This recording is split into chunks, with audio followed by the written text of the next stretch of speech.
ಎಲ್ಲರಿಗೂ ನಮಸ್ಕಾರ. ಥಟ್ ಅಂತ ಹೇಳಿ ಕ್ವಿಜ್ ಕಾರ್ಯಕ್ರಮಕ್ಕೆ ತಮಗೆಲ್ಲ ಸ್ವಾಗತ. ಮಕ್ಕಳಿಗೆ ಏನಾದರೂ ಉಡುಗೊರೆ ಕೊಡಬೇಕು ಅಂತ ಆಸೆ ಇದ್ದರೆ ಕನ್ನಡದಲ್ಲಿ ಒಂದು ಸೊಗಸಾದ ಪುಸ್ತಕ ಪ್ರಕಟವಾಗಿದೆ. ಅಂಥ ದುಬಾರಿ ಬೆಲೆ ಏನೂ ಇಲ್ಲ.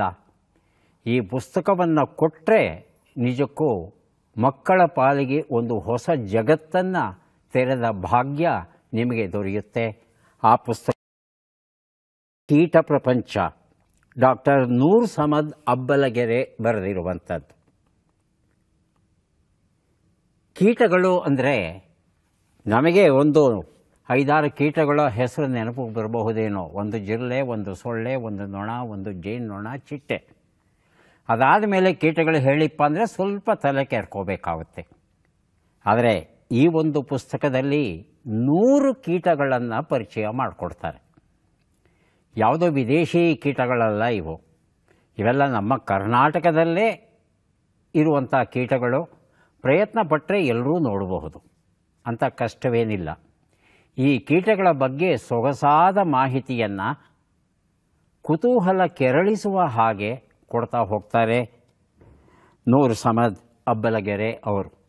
ವಿಶೇಷ ಏನು ಅಂದರೆ ಜೀವ ಜಗತ್ತಲ್ಲಿ ಇರತಕ್ಕಂಥ 60% ಜೀವಿಗಳು ಬರೀ ಕೀಟಗಳೇ. ಹಾಗಾಗಿ ಕೀಟಗಳ ಬಗ್ಗೆ ನಾವು ತಿಳ್ಕೊಳ್ಳಿಲ್ಲ ಅಂದರೆ ತಪ್ಪು ನಮ್ಮದೇ ಹೊರತು ಕೀಟಗಳದ್ದಲ್ಲ.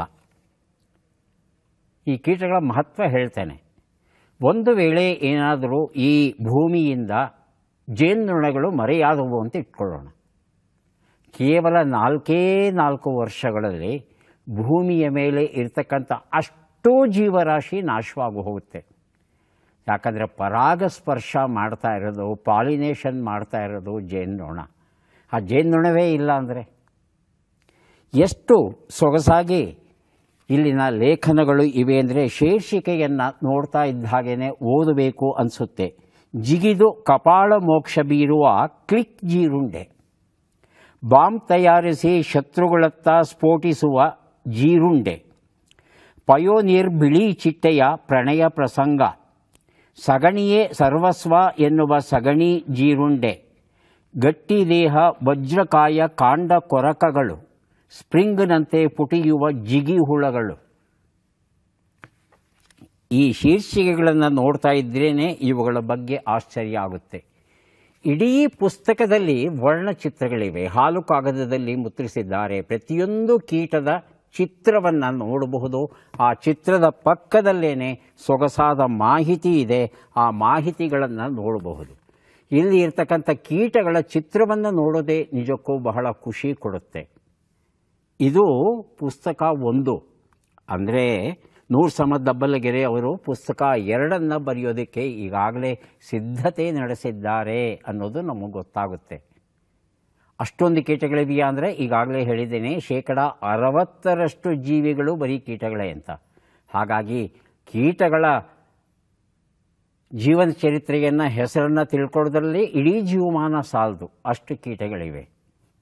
ಡಾಕ್ಟರ್ ನೂರ್ ಸಮದ್ ಅಬ್ಬಲಗೆರೆ ಅವರನ್ನು ಅಭಿನಂದಿಸ್ತಾ ಅವರ ಮುಂದಿನ ಪುಸ್ತಕಕ್ಕೆ ನಾವೆಲ್ಲ ಕಾಯೋಣ.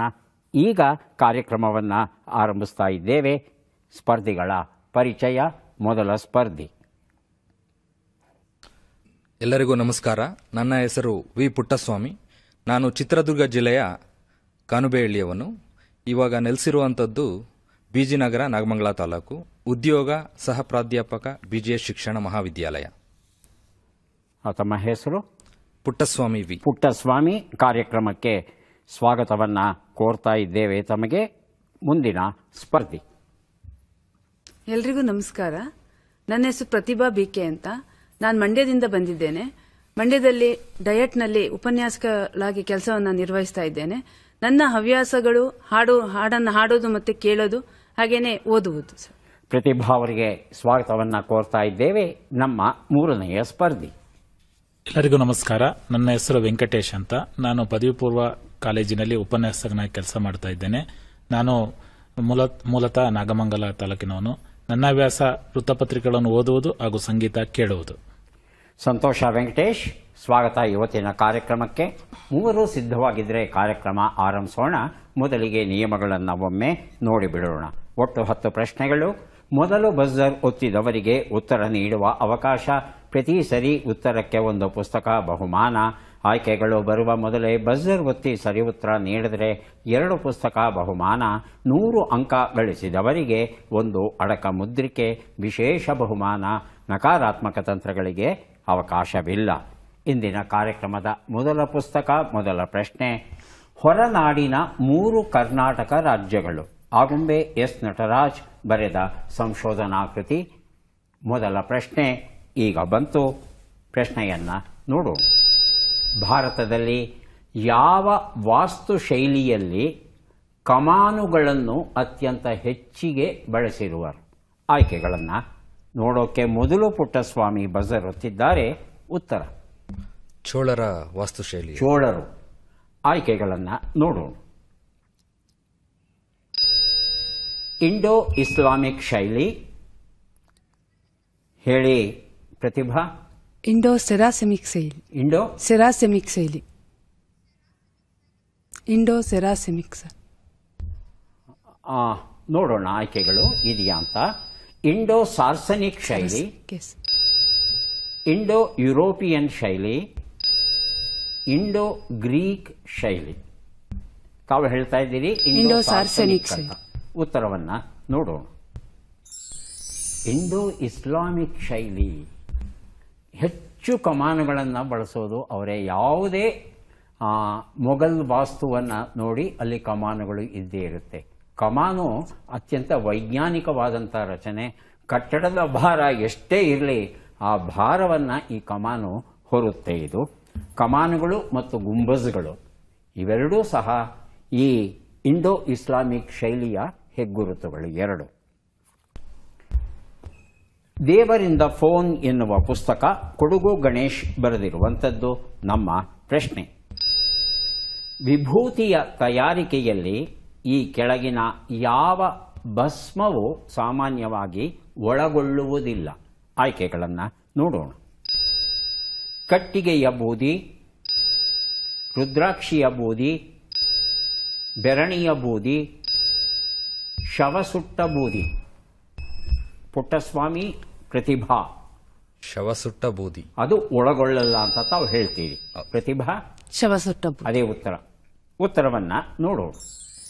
ಸರಿಯಾದ ಉತ್ತರ ರುದ್ರಾಕ್ಷಿಯ ಬೂದಿ. ರುದ್ರಾಕ್ಷಿಯನ್ನು ಸುಡಲ್ಲ, ಸುಟ್ಟದ್ರ ಬೂದಿ ಮಾಡಿ ಎಲ್ಲೂ ಬಳಸಲ್ಲ. ಆದರೆ ಶವವನ್ನು ಸುಟ್ಟ ಬೂದಿ ಇದೆಯಲ್ಲ ಅದನ್ನೇ ಶಿವ ಬಳಸ್ಕೊಳ್ಳೋದು. ಆದರೆ ನಮ್ಮ ದೈನಂದಿನ ಬದುಕಲ್ಲಿ ಶವದ ಬೂದಿಯನ್ನು ಬಳಸೋದು ಕಡಿಮೆ.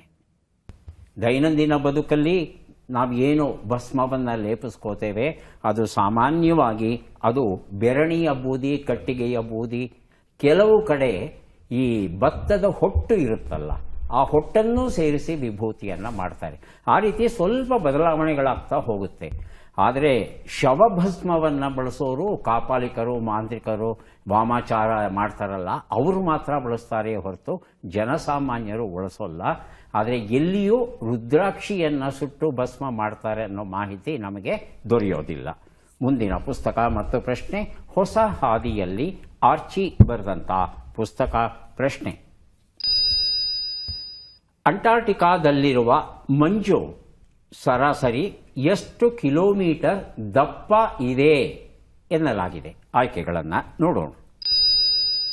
2.9 ಕಿಲೋಮೀಟರ್, 4.9 ಕಿಲೋಮೀಟರ್, 1.9 ಕಿಲೋಮೀಟರ್, 3.9 ಕಿಲೋಮೀಟರ್. ಹೇಳಿ ಪ್ರತಿಭಾ. 3.9 ಕಿಲೋಮೀಟರ್. ಆಯ್ಕೆ 4 ಅಂತ ಹೇಳ್ತಾ ಇದ್ದಾರೆ ಪುಟ್ಟಸ್ವಾಮಿ. ಆಯ್ಕೆ 3.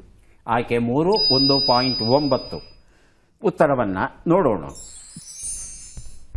1.9 ಕಿಲೋಮೀಟರ್, ಸುಮಾರು 2 ಕಿಲೋಮೀಟರ್ ದಪ್ಪ ಇದೆಯಂತೆ ಮಂಜು ಅಲ್ಲಿ. ಹೊಸ ಹಾದಿಯಲ್ಲಿ ಎನ್ನುವ ಈ ಒಂದು ಪುಸ್ತಕವನ್ನು ಕೊಡ್ತಾ ಇದ್ದೇವೆ.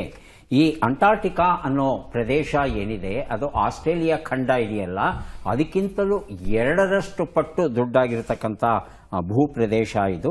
ಇದರ ಬಹುಭಾಗ ಮಂಜಿನಿಂದ ತುಂಬಿದೆ. ನೆಲ ಅಪರೂಪಕ್ಕೆ ಕಾಣಸಿಗುತ್ತೆ. ಅಲ್ಲಿ 89.2 ಡಿಗ್ರಿ ಮೈನಸ್ 89 ಅಂದರೆ ಹೆಚ್ಚು ಕಡಿಮೆ -90 ಡಿಗ್ರಿ ಉಷ್ಣತೆ ಇರುತ್ತಂತೆ ಅಂಟಾರ್ಟಿಕಾದಲ್ಲಿ. ಹೃದಯ ಕಮಲ ಎನ್ನುವ ಕವನ ಸಂಕಲನ TR ವರದರಾಜನ್ ಇದನ್ನು ಬರೆದಿದ್ದಾರೆ. ಪ್ರಶ್ನೆ: ಕುಂಬಳಾಂಗಿ ಹಳ್ಳಿಯು ಇಡೀ ದೇಶದಲ್ಲಿಯೇ ನ್ಯಾಪ್ಕಿನ್ ಮುಕ್ತ ಹಳ್ಳಿ ಎಂಬ ಅಭಿಧಾನಕ್ಕೆ ಪಾತ್ರವಾಯಿತು. ಇದು ಯಾವ ರಾಜ್ಯದಲ್ಲಿದೆ? ಆಯ್ಕೆಗಳನ್ನು ನೋಡೋಣ. ತಮಿಳುನಾಡು, ತೆಲಂಗಾಣ. ಹೇಳಿ ವೆಂಕಟೇಶ್. ಕರ್ನಾಟಕ. ಪ್ರತಿಭಾ? ಆಯ್ಕೆ ಬೇಕಿತ್ತು. ಎಷ್ಟನೇದಮ್ಮ? 4. ಆಯ್ಕೆ ಕೊಡೋಲ್ಲ. ತೆಲಂಗಾಣ. ಆಯ್ಕೆ 4. ಕೇರಳ. ಉತ್ತರವನ್ನ ನೋಡೋಣ. ಸರಿಯಾದ ಉತ್ತರ ಕೇರಳ ಆಗಿತ್ತು. ಎರ್ನಾಕುಲಂ ವಿಧಾನಸಭಾ ಕ್ಷೇತ್ರಕ್ಕೆ ಸೇರಿದಂತಹ ಹಳ್ಳಿಗಳಲ್ಲಿ ಈ ಕುಂಬಳಾಂಗಿ ಅನ್ನೋ ಹಳ್ಳಿಯು ಒಂದು. ಎಲ್ಲರಿಗೂ ಇಲ್ಲಿ ಹಳ್ಳಿಯಲ್ಲಿರ್ತಕ್ಕಂಥ ಪ್ರತಿಯೋರ್ವ ಹೆಣ್ಣು ಮಗಳಿಗೂ ಸಹ ಇಲ್ಲಿ ತಿಂಗಳ ಬಟ್ಟಲನ್ನ ಮೆನ್ಸ್ಟ್ರುಯಲ್ ಕಪ್ ಅಂತ ಇಂಗ್ಲಿಷಲ್ಲಿ ಹೇಳ್ತಾರೆ, ತಿಂಗಳ ಬಟ್ಟಲು ಅಂತ ಕನ್ನಡದಲ್ಲಿ ಹೇಳ್ತಾರೆ, ಇದನ್ನು ಕೊಟ್ಟಿದ್ದಾರಂತೆ ಸರ್ಕಾರದ ಕಡೆಯಿಂದ. ಹೀಗೆ ಎಲ್ಲ ಹೆಣ್ಣು ಮಕ್ಕಳಿಗೂ ಕೊಟ್ಟಿರ್ತಕ್ಕಂಥ ಗ್ರಾಮ ಯಾವುದಾದ್ರೂ ಭಾರತದಲ್ಲಿ ಇದೆಯಾ ಅಂದರೆ ಎಲ್ಲೂ ಇಲ್ಲ. ಇಲ್ಲಿ ಮಾತ್ರ ಈ ಕೆಲಸ ನಡೆದಿದೆ. ಇದು ಒಂದು ದಾಖಲೆ ಅಂತ ಪರಿಗಣಿಸಿದ್ದಾರೆ. ಜೊತೆಗೆ ಈ ಒಂದು ಗ್ರಾಮ ಏನಿದೆ ಪ್ರವಾಸಿ ಗ್ರಾಮ ಅಂತಲೂ ಹೆಸರನ್ನು ಪಡೆದಿದೆಯಂತೆ. ಬಹುಶಃ ಈ ಒಂದು ಗ್ರಾಮ ಉಳಿದ ಭಾರತೀಯರಿಗೆ, ಹಳ್ಳಿಗಳಿಗೆ, ಹೆಣ್ಣು ಮಕ್ಕಳಿಗೆ ಒಂದು ಮಾದರಿ ಆಗಲಿ ಅಂತ ನಾವು ಆಶಿಸಬಹುದು. ಕರುಣಾಳು ಬಾ ಬೆಳಕೆ ಡಾಕ್ಟರ್ ಗುರುರಾಜ ಕರಜಗಿ ಬರೆದಂತಹ ಪುಸ್ತಕ ಈಗ ಕೊಡ್ತಾ ಇದ್ದೇವೆ. ನಮ್ಮ ಪ್ರಶ್ನೆ: ಬಿಟ್ಟ ಅಕ್ಷರಗಳನ್ನು ತುಂಬಿ. ಅಕ್ಷರಗಳು: ಕ್ರಾಂತಿವೀರ ಸಂಗೊಳ್ಳಿ ರಾಯಣ್ಣ. ಬಜರ್ ಒತ್ತದೆ ಉತ್ತರ ಹೇಳಬಾರದು. ಪುಟ್ಟಸ್ವಾಮಿ. ಕ್ರಾಂತಿವೀರ ಸಂಗೊಳ್ಳಿ ರಾಯಣ್ಣ. ಕ್ರಾಂತಿವೀರ ಸಂಗೊಳ್ಳಿ ರಾಯಣ್ಣ. ಪ್ರತಿಭಾವ್ರೆ?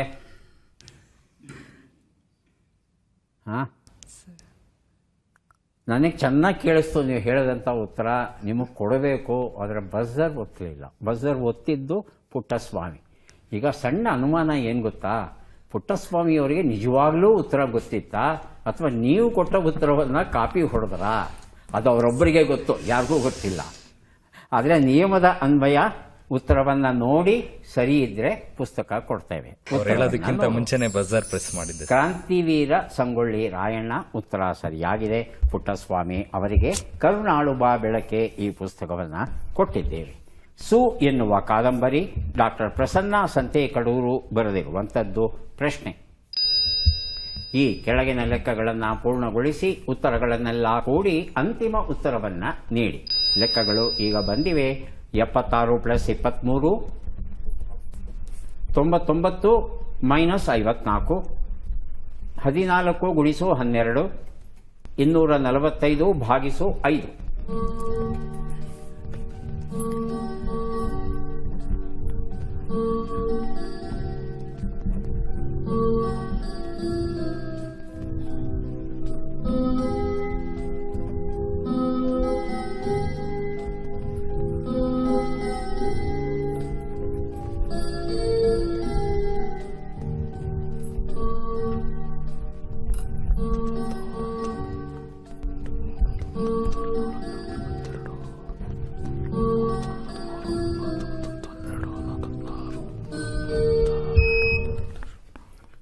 ಪ್ರತಿಭಾ ಅವರು ಬಜರ್ ಒತ್ತಿದ್ದಾರೆ.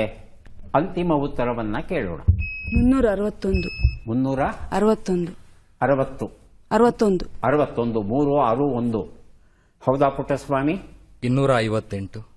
ವೆಂಕಟೇಶ್? 761. ಉತ್ತರವನ್ನ ನೋಡ್ತಾ ಹೋಗೋಣ. ಒಂದು ಉತ್ತರ 99, 45, 168, 49 ಎಲ್ಲವನ್ನ ಕೂಡಿದ್ರೆ 361 ಬಂದಿದೆ. ಈ ಉತ್ತರವನ್ನು ಪ್ರತಿಭಾ ಅವರು ಕೊಟ್ಟಿದ್ದಾರೆ.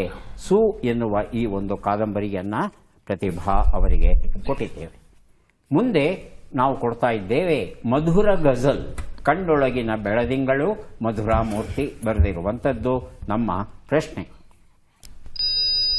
ಈ ಪದ್ಮ ಪುರಸ್ಕೃತರನ್ನ ಗುರುತಿಸಿ. ಚಿತ್ರವನ್ನ ನೋಡೋಣ.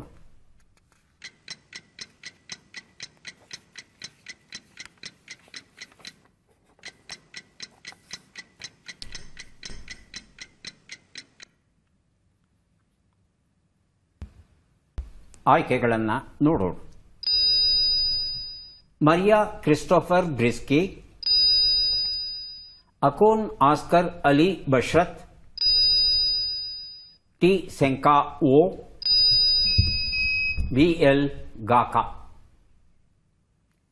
ಮೊದಲಿಗೆ ಬಜರ್ ಒತ್ತಿದ್ದಾರೆ ಪುಟ್ಟಸ್ವಾಮಿ ಅವರು, ಆನಂತರ ಪ್ರತಿಭಾ. ಹೇಳಿ ಪುಟ್ಟಸ್ವಾಮಿ. VL ಗಾಕಾ. ಆಯ್ಕೆ 4. ಹೌದಾ ಪ್ರತಿಭಾ ಅವರೇ? ಆಯ್ಕೆ 1 ಸರ್. ಆಯ್ಕೆ 1 ಅಂತ ಹೇಳ್ತಾ ಇದ್ದಾರೆ. ಉತ್ತರವನ್ನ ನೋಡೋಣ. ಗಾಕಾ ಅನ್ನೋದು ಸರಿಯಾದ ಉತ್ತರ ಆಗಿತ್ತು. ಹಾಗಾಗಿ ಮಧುರ ಗಜಲ್ ಈ ಒಂದು ಪುಸ್ತಕವನ್ನು ಪುಟ್ಟಸ್ವಾಮಿ ಅವರಿಗೆ ಕೊಟ್ಟಿದ್ದೇವೆ. ಗಾಕಾ ಅವರು ಈಶಾನ್ಯ ಭಾರತಕ್ಕೆ ಸೇರಿದವರು. ಇವರಿಗೆ ಹಿಂದಿ ಭಾಷೆಯ ಮೇಲೆ ಅಸಾಧಾರಣ ಹಿಡಿತ ಇದೆ. ಉಗ್ರರು ಈಶಾನ್ಯ ಭಾರತದಲ್ಲಿ ನಾನಾ ಸಮಸ್ಯೆಗಳನ್ನು ಒಡ್ಡಿದಾಗ ಸರ್ಕಾರ ಮತ್ತು ಉಗ್ರರ ನಡುವೆ ಒಂದು ಸಂಧಿಯನ್ನು ಏರ್ಪಡಿಸಬೇಕು. ಆದರೆ ಹಿಂದಿ ಭಾಷೆ ಚೆನ್ನಾಗಿ ಗೊತ್ತಿರಬೇಕು, ಜೊತೆಗೆ ಆ ಉಗ್ರರ ಭಾಷೆಯೂ ಗೊತ್ತಿರಬೇಕು. ಹಾಗಾಗಿ ಇವರಿಗೆ ಆ ಅವಕಾಶ ಸಿಕ್ತು. ಸರ್ಕಾರದ ಜೊತೆ ಮಾತನಾಡಿ ಇವರು ಆ ಉಗ್ರರ ಬೇಡಿಕೆಗಳು ಏನಿದೆ, ನ್ಯಾಯಯುತವಾದ ಬೇಡಿಕೆಗಳನ್ನೆಲ್ಲ ಪೂರೈಸೋದಕ್ಕೆ ಅವಕಾಶ ಮಾಡಿಕೊಟ್ಟು ಸರ್ಕಾರ ಮತ್ತು ಉಗ್ರರ ನಡುವೆ ಒಂದು ಸಂಧಾನವನ್ನು ಏರ್ಪಡಿಸೋದರಲ್ಲಿ ಮಹತ್ತರವಾದ ಪಾತ್ರವನ್ನು ವಹಿಸಿದ್ದಾರೆ. ಆ ಒಂದು ಹಿನ್ನೆಲೆಯಲ್ಲಿ ಇವರಿಗೆ ಪದ್ಮಶ್ರೀ ಗೌರವವನ್ನು ಸರ್ಕಾರ ಸಲ್ಲಿಸಿದೆ. ಮಧುರಾ ಮೂರ್ತಿ ಬರೆದ ಗೋಧೂಳಿ ಎನ್ನುವ ಗಜಲ್ ಎದೆಯಾಳದ ಪಿಸು ಮಾತು ಅಂತ ಹೇಳ್ತಾರೆ. ಪ್ರಶ್ನೆ, ಈ ಅಕ್ಷರಗಳನ್ನು ಸರಿಯಾಗಿ ಜೋಡಿಸಿ. ಸು ಹ. ಆಗಲೇ ಬಜರ್ ಒತ್ತಿದ್ದಾರೆ ಪುಟ್ಟಸ್ವಾಮಿ. ಪುಟ್ಟಸ್ವಾಮಿ ಥಟ್ಟಂತ ಹೇಳಿಬಿಡಬೇಕು, ಕಾಯಬಾರ್ದು. ಈಗ ಸಮಸ್ಯೆ ಏನು ಗೊತ್ತಾ, ಪ್ರತಿಭಾ ಅವರಿಗೆ ವೆಂಕಟೇಶ್ ಅವರಿಗೆ ಸಮಯ ಇಲ್ಲ. ಅವ್ರಿಗೆ ಚೂರು ಸಮಯ ಕೊಟ್ಟಿದ್ರೆ ಬಹುಶಃ ಉತ್ತರ ಹೇಳ್ತಿದ್ರು, ಏನೋ ಗೊತ್ತಿಲ್ಲ ನಮಗೆ.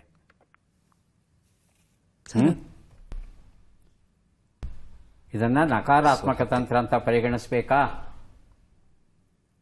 ಉತ್ತರವನ್ನ ನೋಡೋಣ. ಚಳ್ಳೆ ಹಣ್ಣನ್ನು ತಿನ್ನಿಸು ಅಂತ.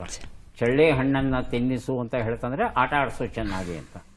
ನಾನಿದು ಬರೀ ಒಂದು ಕಾಲ್ಪನಿಕ ನುಡಿಗಟ್ಟಿನ ರೂಪದಲ್ಲಿದೆ. ಚಳ್ಳೆ ಹಣ್ಣು ಅನ್ನೋದು ನಿಜವಾಗ್ಲೂ ಆ ರೀತಿ ಹಣ್ಣು ಇರುತ್ತಾ ಅಂತ ಅನುಮಾನ ಇತ್ತು. ಆದರೆ ವಾಸ್ತವದಲ್ಲಿ ಚಳ್ಳೆ ಹಣ್ಣು ಅನ್ನೋದು ಇದೆ. ಮಲ್ನಾಡು ಕಡೆ ಹೋಯಿತು ಅಂದರೆ ಪಾರದರ್ಶಕವಾದಂಥ ಹಣ್ಣು, ಸ್ವಲ್ಪ ಹಳದಿ ಬಣ್ಣಕ್ಕೆ ಇರುತ್ತೆ, ತಿನ್ನಕ್ಕೆ ಭಾಳ ರುಚಿ ಇರುತ್ತೆ, ತಿನ್ನಬಹುದು. ಇದನ್ನು ಚಳ್ಳೆ ಹಣ್ಣು ಅಂತ ಕರೀತೀವಿ ಅಂತ ಅಲ್ಲಿನವರು ಹೇಳಿದ್ರು. ಮುಂದಿನ 3 ಪುಸ್ತಕಗಳನ್ನು ಕೊಡೋಕೆ ಈಗ ಸಿದ್ಧವಾಗಿದ್ದೇವೆ. ಪದಬಂಧ ಬಂದಿದೆ. ಸುಳುಹುಗಳನ್ನು ನೋಡೋಣ. ಹೃದಯ ಸ್ಪರ್ಶಿ, ಮನ ಮುಟ್ಟುವ, ಮೇನೆ ಪಲ್ಲಕ್ಕಿ, ಬರುವುದಲ್ಲ ದೈವ ಪೂಜಾ ವಿಧಾನ.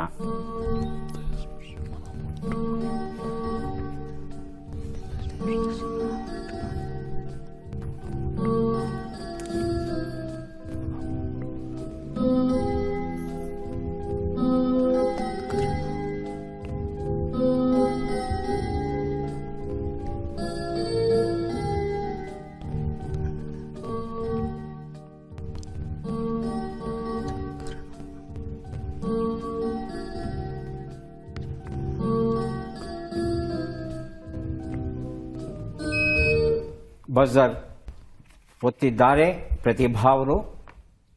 ಒಂದು ಉತ್ತರ ಅಂತಃಕರುಣ. ಏನಮ್ಮ? ಅಂತಃಕರುಣ. ಇನ್ಯಾರಾದರೂ ಉತ್ತರ ಕೊಡೋರಿದ್ದೀರಾ? ಒಂದು ಉತ್ತರ ಹೃದಯಾಂಗಮ. ಹೃದಯಾಂಗಮ, ಇದು ಸರಿಯಾದ ಉತ್ತರ ಆಗಿತ್ತು. ಹೃದಯಂಗಮ. 2 ಉತ್ತರ. ಯಾರು ಬೇಕಾದರೂ ಬಜರ್ ಒತ್ತಿ ಉತ್ತರ ಕೊಡಿ. ಮೇನೆ ಪಲ್ಲಕ್ಕಿ ಎನ್ನುವ ಅರ್ಥ ಕೊಡುವ 3 ಅಕ್ಷರದ ಶಬ್ದ, ಮಧ್ಯದ ಅಕ್ಷರ ದ. ಉತ್ತರವನ್ನು ನೋಡೋಣ.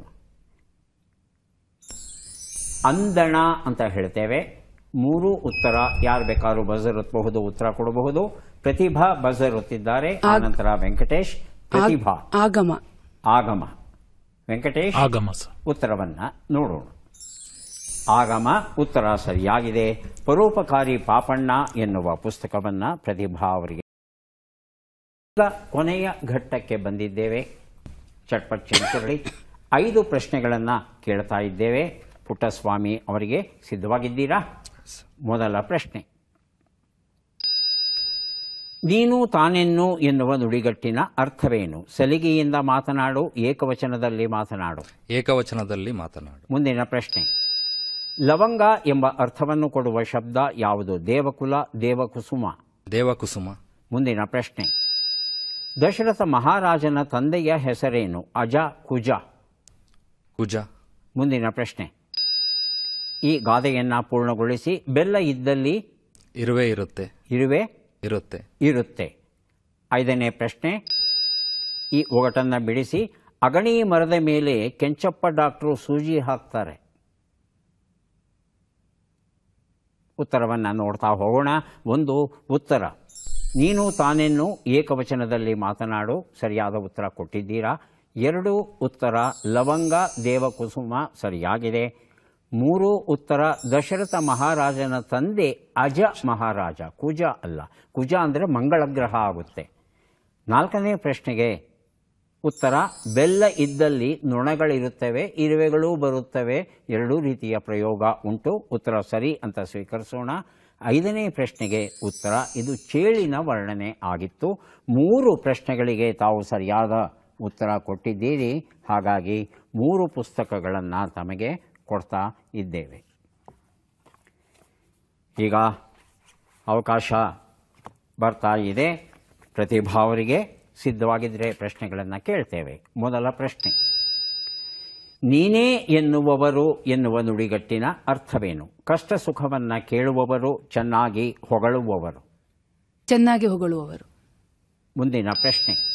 ಮಾರ್ಗದರ್ಶಕ ಎಂಬ ಅರ್ಥವನ್ನು ಕೊಡುವ ಶಬ್ದ ಯಾವುದು? ದೇಶೀಯ, ದೇಶಿಕ. ದೇಶೀಯ.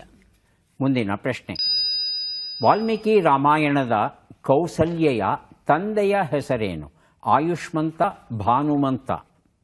ಆಯುಷ್ಮಂತ. ಮುಂದಿನ ಪ್ರಶ್ನೆ.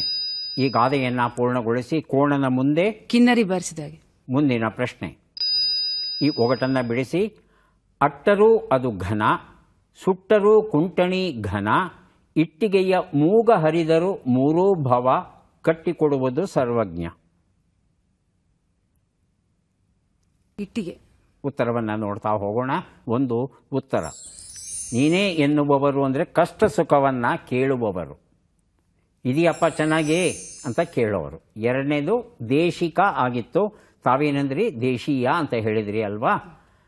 3ನೇ ಪ್ರಶ್ನೆಗೆ ಉತ್ತರ ಭಾನುಮಂತ ಸರಿಯಾದ ಉತ್ತರ ಆಗಿತ್ತು. 4ನೇ ಪ್ರಶ್ನೆಗೆ ಉತ್ತರ ಕೋಣನ ಮುಂದೆ ಕಿನ್ನರಿ ಬಾರಿಸಿದಂತೆ ಉತ್ತರ ಸರಿಯಾಗಿದೆ.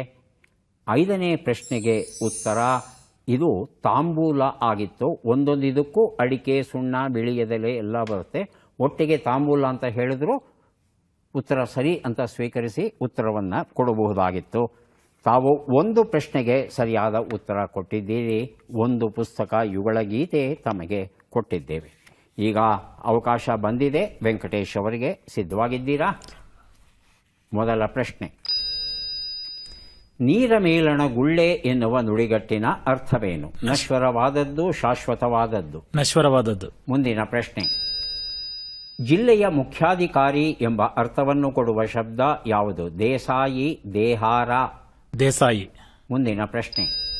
ವಾಲ್ಮೀಕಿ ರಾಮಾಯಣದ ಸುಮಿತ್ರೆಯ ತಂದೆಯ ಹೆಸರೇನು? ವೀರರಾಜ, ಶೂರರಾಜ. ವೀರರಾಜ. ಮುಂದಿನ ಪ್ರಶ್ನೆ. ಈ ಗಾದೆಯನ್ನ ಪೂರ್ಣಗೊಳಿಸಿ. ಆನೆಗೂ ಓದಮ್ಮನ ಅಡಿಕೆ ಕೊಟ್ಟರೆ ಬರಲ್ಲ. 5ನೇ ಪ್ರಶ್ನೆ. ಈ ಒಗಟನ್ನು ಬಿಡಿಸಿ. ಅಡವಿಯಲ್ಲಿ ಹುಟ್ಟಿತೋ ಗಿಡ ಮರವಾಯಿತೋ ಕಡಿಯದೆ ಕಂಪ ಕೊಡುತ್ತಿರ್ಕೋ ಈ ಮಾತು ಬೆಳಗಿಂದ ಅರಿಯೇ ಸರ್ವಜ್ಞ. ಬೆಳಗಿನ ವಚನ ಇದು. ಗೊತ್ತಿಲ್ಲ ಸರ್. ಉತ್ತರವನ್ನು ನೋಡ್ತಾ ಹೋಗೋಣ. ಒಂದು ಉತ್ತರ ನೀರ ಮೇಲಣ ಗುಳ್ಳೆ ನಶ್ವರವಾದದ್ದು ಸರಿಯಾದ ಉತ್ತರ. 2 ಉತ್ತರ ಜಿಲ್ಲೆಯ ಮುಖ್ಯಾಧಿಕಾರಿ ದೇಸಾಯಿ ಸರಿಯಾಗಿದೆ. 3ನೇದಕ್ಕೆ ಉತ್ತರ ಶೂರ ರಾಜ ಆಗಿತ್ತು, ತಾವು ವೀರರಾಜ ಅಂತ ಹೇಳಿದ್ರಿ ಅಲ್ವಾ. 4ನೇ ಪ್ರಶ್ನೆಗೆ ಉತ್ತರ ಆನೆಗೂ ಅಡಿ ತಪ್ಪೀತು. ಹೆಜ್ಜೆ ತಪ್ಪಬಹುದಲ್ವಾ ಆನೆ ಆದರೂ. 5ನೇ ಪ್ರಶ್ನೆಗೆ ಉತ್ತರ ಇದು ಸಂಪಿಗೆ ಹೂವಿನ ವರ್ಣನೆ ಆಗಿತ್ತು. ಒಟ್ಟು 2 ಪ್ರಶ್ನೆಗಳಿಗೆ ತಾವು ಸರಿಯಾದ ಉತ್ತರ ಕೊಟ್ಟಿದ್ದೀರಿ. ಹಾಗಾಗಿ 2 ಪುಸ್ತಕಗಳನ್ನು ತಮಗೆ ಕೊಟ್ಟಿದ್ದೇವೆ. ಯಾರಿಗೆ ಎಷ್ಟು ಪುಸ್ತಕ ಬಂದಿದೆ ಅದನ್ನು ನೋಡುವ ಕ್ಷಣ ಈಗ ಬಂತು. ಪುಟ್ಟಸ್ವಾಮಿ ಅವರಿಗೆ ದೊರೀತಾ ಇದೆ 3 6 ಪುಸ್ತಕಗಳು ತಮಗೆ ದೊರೀತಾ ಇವೆ. ಪುಸ್ತಕಗಳನ್ನು ಸ್ವೀಕರಿಸಿ ಕಾರ್ಯಕ್ರಮದಲ್ಲಿ ಭಾಗಿಯಾಗಿದ್ದಕ್ಕೆ ಧನ್ಯವಾದಗಳು.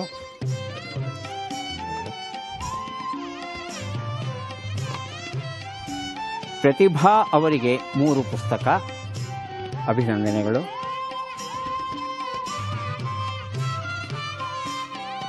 ವೆಂಕಟೇಶ್ ಅವರಿಗೆ 2 ಪುಸ್ತಕ, ಅಭಿನಂದನೆಗಳು.